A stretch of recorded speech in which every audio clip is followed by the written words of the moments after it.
ನಮ್ಮ ಅಣ್ಣನಿಗೆ ದುಶ್ಮನ್ಗಳು ಜಾಸ್ತಿ. ಹೌದೋ ಇಲ್ವೋ?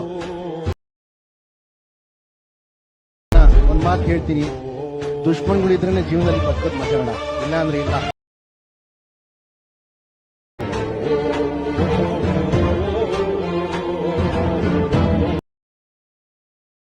ನಮಸ್ಕಾರ ಕನ್ನಡಿಗರೇ, ನಾನು ನಿಮ್ಮೆಲ್ಲರ ಯಶು ಕ್ರಿಯೇಷನ್ 17.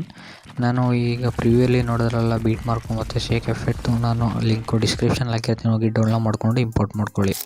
ವಿಡಿಯೋ ಇಂಪೋರ್ಟ್ ಮಾಡ್ಕೊಳ್ಳೋದು ಗೊತ್ತಾಗಿಲ್ಲ ಅಂದರೆ ನಾನು ಡಿಸ್ಕ್ರಿಪ್ಷನಲ್ಲಿ ವಿಡಿಯೋ ಲಿಂಕ್ನ ಹಾಕಿರ್ತೀನಿ, ಅದ್ರ ಮೇಲೆ ಕ್ಲಿಕ್ ಮಾಡಿಕೊಂಡು ವಿಡಿಯೋ ನೋಡಿ. ಗೆಳೆಯರೇ, ನನ್ನ ಯೂಟ್ಯೂಬ್ ಚಾನಲ್ ಯಾರು ಸಬ್ಸ್ಕ್ರೈಬ್ ಆಗ್ತಾನೆ ವಿಡಿಯೋ ನೋಡ್ತಿದ್ರೆ ಕೂಡಲೇ ಸಬ್ಸ್ಕ್ರೈಬ್ ಮಾಡ್ಕೊಂಡು ಪಕ್ಕದಲ್ಲೇ ಬೆಲ್ ಬಟನ್ ಕ್ಲಿಕ್ ಮಾಡಿ ಆಲ್ ಸೆಟ್ ಮಾಡ್ಕೊಳ್ಳಿ. ಹೇಗಪ್ಪ ಅಂದರೆ ನಾನು ಯಾವಾಗಲೂ ಹೊಸ ವಿಡಿಯೋ ಅಪ್ಲೋಡ್ ಮಾಡೋನೋ ಕೂಡ ನಿಮಗೆ ನೋಟಿಫಿಕೇಷನ್ಗೆ ತೋರಿಸುತ್ತೆ. ಅದಕ್ಕೋಸ್ಕರ ದಯವಿಟ್ಟು